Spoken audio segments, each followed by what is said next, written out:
должны понять, что Турция и турецкая дипломатия, они всегда были многовекторными, и Турция всегда позиционирует себя как сторонник мира на Южном Кавказе, сторонник открытия границ и восстановления дипломатических отношений с Арменией. Мы помним еще в 2008 году во время футбольной дипломатии Турция тоже подписала договор, который позже не был ратифицирован парламентом, где премьер-министром был Реджеп Тайип Эрдоган. Так что Турция, как и все другие страны мира, сейчас не будет позиционировать себя против США и Европейского Союза. Мы понимаем, что они лоббируют за открытие границ с Арменией, но также мы видим, что Реджеп Тайип Эрдоган выдвигает предусловия для открытия границ.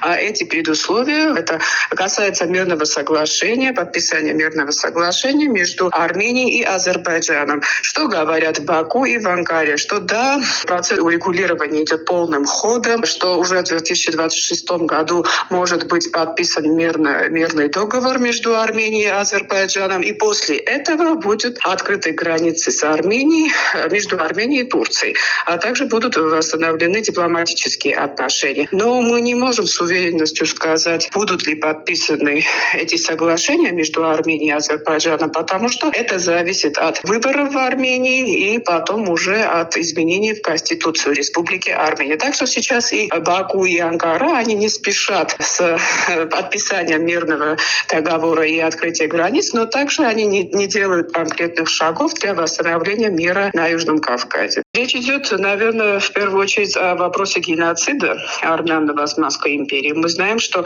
Армения никогда, это касается и времен прошлых президентов, не выдвигала признание геноцида армян Турции как предусловие для открытия границ или для восстановления дипломатических отношений.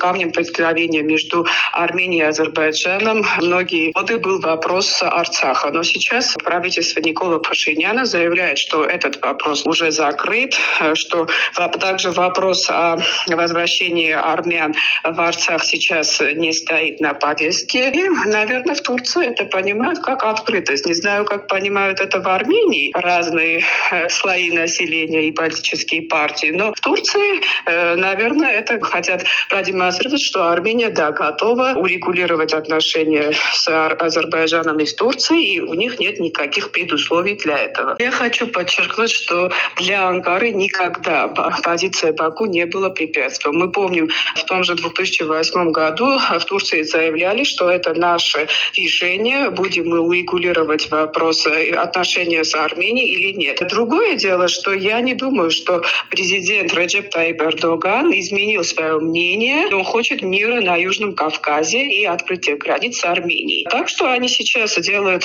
акцент на то, что мы братские народы, что мы не будем ущемлять права Азербайджана, но мы также должны понять, что это тоже в интересах нынешнего правительства исламистского даже толка Реджепа Тайипа Эрдогана. Когда это правительство будет смещено или не знаем, во время выборов в Турции, мы знаем, что там есть политические партии, которые оппозиционные Эрдогану, они выступают за нормализацию отношений с Арменией. Мы также знаем, что курды тоже могут войти в состав этого правительства. Если там не будет изменен политический баланс, и Реджеп Тайип Эрдоган останется у власти, также если он внесет изменения в Конституцию, чтобы опять баллотироваться на пост президента, я не думаю, что Турция будет за мир на Южном Кавказе и изменит свое отношение к Армении. Но они будут делать акцент на то, что мы не будем делать ничего против и за спиной Азербайджана.